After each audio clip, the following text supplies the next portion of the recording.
Olá, sejam bem-vindos. Este é O Tema é Direito, um programa do curso de Direito da Universidade Franciscana. Não deixe de mandar suas sugestões de pauta para direito@ufn.edu.br e faça as suas sugestões de convidados, temas específicos, todos eles relacionados ao mundo jurídico, porque, como sempre faço questão de referir, este é o foco central deste programa. Meu convidado de hoje, com muita satisfação, recebo o advogado e mestrando em Direito, Igor Gasparetto. Seja bem-vindo, meu amigo. Muito bom dia, professor. Bom dia a quem nos escuta, nos ouve, nos vê. Enfim, é um prazer estar aqui novamente na Universidade Franciscana. Igor, vamos falar um pouquinho sobre a tese da resposta correta, que tem a ver com direito constitucional e que tem a ver, a grosso modo, de que todas as pessoas, quando buscam a jurisdição, têm direito à obtenção de uma resposta adequada, uma resposta correta, que é uma tese que vem sendo estudada e difundida no Brasil há algum tempo. Já queria te ouvir um pouquinho sobre isso. Que tese é essa? Qual é o seu fundamento? De onde ela vem? E como é que a gente pode aplicar isso praticamente? Então, a tese da resposta correta, ou teoria da resposta correta, como alguns autores abordam, ela é uma construção doutrinária, uma construção da teoria do direito que vem sendo trazida pouco a pouco para o ordenamento jurídico brasileiro e que ela, basicamente, em termos bem sintéticos e singelos, ela é um direito, ela conduz ao jurisdicionado, ao cidadão, o direito de ter uma resposta adequada, uma decisão judicial construída observando alguns elementos importantes que vão conferir, então, uma legitimidade maior para essa decisão e, consequentemente, vai tutelar de forma adequada e constitucional o direito daqueles que buscam o poder judiciário. Então, grosso modo, é isso, o direito de ter uma decisão construída observando padrões jurídicos adequados. Agora, qual é a origem da discussão que desemboca na tese da resposta correta e por que tu acha que isso é algo assim importante hoje na democracia brasileira? Bom, a origem a gente pode referir que ela vem do chamado, do célebre debate entre Hart e Dworkin, que são dois jusfilósofos do direito que lá, a partir da década de 60, 70, 80, começaram a debater sobre alguns temas referentes ao modo como o direito se comporta, como ele é construído e como os juízes eles deveriam enfrentar questões difíceis, questões complexas, onde a lei não dava uma resposta simplificada, uma resposta imediata ao caso. Então, a partir de escritos de um autor chamado Herbert Hart, que defendia que o juiz poderia escolher quando, diante de um caso difícil, ele poderia escolher da forma que ele entendesse ser a mais adequada. Isso chamou a atenção de outro autor, outro jusfilósofo, que é o Ronald Dworkin, que começou a rebater e dizer, não, o juiz ele não pode escolher quando a lei não lhe dá uma resposta imediata ao caso, ele deve decidir, porque escolher é diferente de decidir, então ele deve decidir.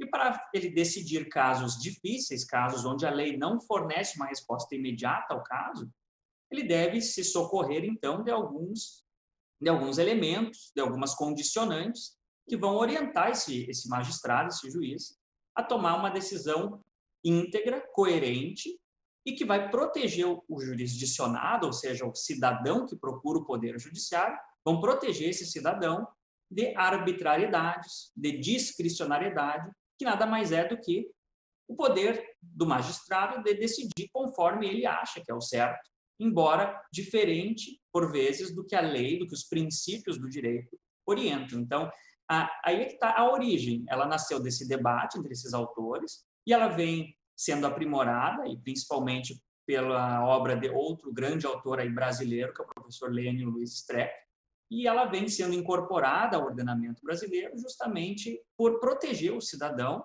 né, dessas arbitrariedades, daí porque ela é importante no contexto do Estado democrático de direito. Agora, tu acha que é possível dizer, Igor, que no Brasil nós recepcionamos a tese da resposta correta, nós adotamos essa teoria aqui como uma teoria da decidibilidade para os inúmeros julgados brasileiros que se manifestam dia após dia nas diferentes fóruns e tribunais brasileiros?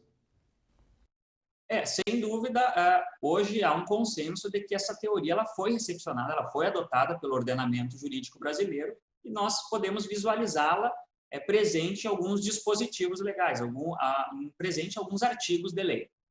De início, lá na Constituição Federal, na nossa Constituição da República de 1988, o artigo 93.9, inciso 9, ele vai trazer a obrigatoriedade de fundamentação de toda e qualquer decisão judicial sob pena de nulidade. Muito bem, isso lá em 88. Atualmente, no Código de Processo Civil de 2015, por exemplo, o artigo 926, ele vai trazer uma disposição bem expressa que fala que a jurisprudência, os tribunais, eles devem manter sua jurisprudência íntegra, estável e coerente, que são alguns dos elementos condicionantes de uma resposta correta, que é a integridade e a coerência. Então, sem dúvida, examinando essas disposições legais, a gente pode afirmar, sem sombra de dúvidas, que a teoria da resposta correta ela foi recepcionada no ordenamento brasileiro. Considerando que muitos dos nossos telespectadores não são da área do direito, suponhamos que tu está caminhando na rua e o sujeito te aborda e diz assim: Igor, que história é essa de coerência e de integridade aí, que são os vetores da tese da resposta correta? O que é isso? Como é que tu explicaria isso numa linguagem assim de compreensão mais tranquila, vamos denominar assim, ainda que sabemos que isso nunca é tarefa fácil, né, Igor?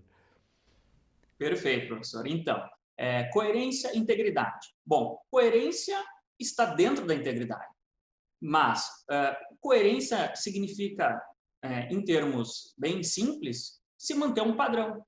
Se eu decidir determinado caso de uma forma, a tendência mais adequada é que eu mantenha esse padrão decisório, eu seja coerente com as minhas próprias decisões anteriores e também coerente com o que os tribunais acima da minha jurisdição estão decidindo. Essa é a coerência. Ela está dentro da integridade, como eu falei. E a integridade, então, o que seria?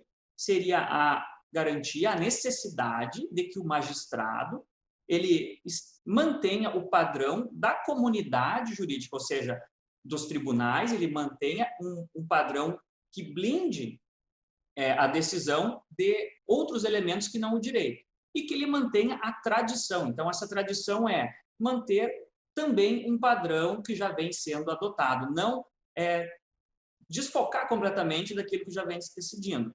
E aí, para explicar isso de uma forma bem didática, o próprio professor Ronald Dworkin, na sua obra, ele traz um exemplo bem interessante, que é de escritores em cadeia. Digamos que nós tenhamos um livro sendo escrito, né, por vários escritores. O primeiro escritor, ele começa a obra, passa para o segundo, que a continua, que para o terceiro, e assim sucessivamente. Um dos escritores lá no meio, ele não pode simplesmente pegar e matar o personagem principal, esse é o exemplo. Ele tem que manter a cadeia que já vem sendo adotada até então. Ele tem que seguir contando a história sem que ele simplesmente dê uma guinada para um lado, mate algum personagem, enfim. Isso é integridade. Manter aquilo que já vem sendo, é claro que atualizando de acordo com as necessidades, com a evolução da sociedade, mas sem completamente desvirtuar aquilo que já vem sendo aplicado. Então, em termos simples, coerência, manter o que já vem sendo decidido, manter um padrão, não deixar de inovar quando necessário, mas observar essas peculiaridades. E a integridade, a mesma coisa. É um tema muito interessante, né? Muito delicado, sob alguma perspectiva. Veja que a gente está falando aqui de uma tese que é a cereja do bolo hoje na produção da ciência jurídica no Brasil e fora do Brasil, a nível internacional, eu diria. Trata-se de uma teoria muito séria, porque, ao fim e ao cabo, a gente está falando aqui de uma teoria que presta subsídio à própria sedimentação da democracia. Então, nós estamos preocupados com a forma como se decide. É ela que também subsidia um Estado democrático de direito, né? A forma como se decide. Nós não estamos aqui dizendo que se decide mal no Brasil. Nós só estamos aqui discutindo sobre uma teoria que vai nos levar a pensar sobre a necessidade de se decidir corretamente. E decide-se corretamente, Igor, a partir daquilo que tu estás dizendo, quando nós temos a Constituição Federal como um elemento fundamental na estrutura do processo decisório, porque a resposta correta nada mais, nada menos é do que a resposta constitucionalmente correta. Para isso, nós temos dois vetores aí que são os vetores mais interessantes, né? Então, nós temos a coerência e a integridade. E acho muito interessante, né, a percepção do Orquiniano a respeito da coerência, essa história de continuar reescrevendo um capítulo, né? Então, nunca, como diz o nosso querido professor Lênio, o julgador nunca parte de um marco zero. Ele sempre parte de um determinado estado. Quando ele vai decidir, ele tem que ver o que os colegas dele decidiram a respeito daquilo. Ele tem que verificar o que os tribunais decidiram a respeito daquilo. Ele até pode decidir diferente, mas ele vai ter que desconstituir, se o caso concreto é parecido, aquilo que foi decidido anteriormente, para ele poder, então, inovar, usando o verbo aí que tu acabaste de dizer. E a integridade também é um outro vetor super interessante, porque ela guarda a relação com essa necessidade do sistema de se fechar para os predadores externos, de o direito ser decidido exclusivamente sob critérios de direito. Tem várias ramificações esse raciocínio. Isso tem a ver com a autonomia do direito. Eu queria te ouvir um pouquinho sobre isso, Igor. Por que o direito é predado por esses elementos externos e que elementos seriam esses? Isso é um fator que vem aí a contribuir com a necessidade de a gente falar em resposta correta. Por quê? Como o senhor bem expôs, nós temos vários outros atores que estão constantemente chegando até o direito. Por exemplo, a moral, a economia, né? Esses elementos, as questões financeiras do Estado, no sentido amplo, esses elementos todos, eles fazem uma espécie de pressão. A própria sociedade, né, a mídia, todos esses atores, eles estão constantemente pressionando o Poder Judiciário a adotar determinadas posturas. E por isso que decidir corretamente é decidir também blindando-se desses outros atores, né? Não que eles não sejam importantes, mas eles não podem ser o único fator de influência na tomada de decisão. Esse é um exemplo muito interessante. Às vezes as pessoas elas não entendem, né, por que tal caso foi julgado de tal maneira. Nós que estamos vivendo o direito no nosso dia a dia, obviamente que às vezes nós compreendemos que a resposta ali daquele caso, ainda que ela gere uma espécie de comoção, que ela gere um desconforto social, ela constitucionalmente é correta.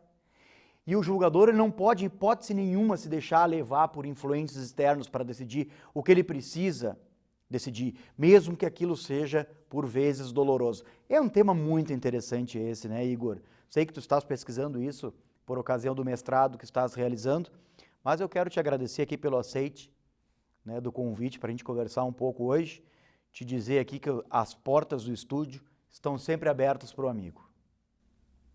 Então, eu que agradeço a oportunidade de estar aqui conversando novamente na Universidade Franciscana, universidade que me formou, e é um prazer estar aqui e sempre à disposição para o que for necessário. Agradeço ao professor e um abraço a todos.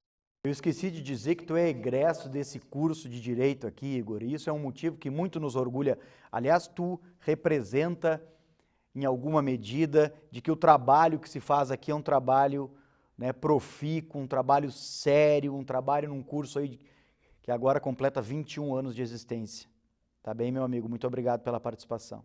E agradecemos a você também pela audiência. Fique ligado nos próximos programas da TV da Universidade Franciscana. Até a próxima!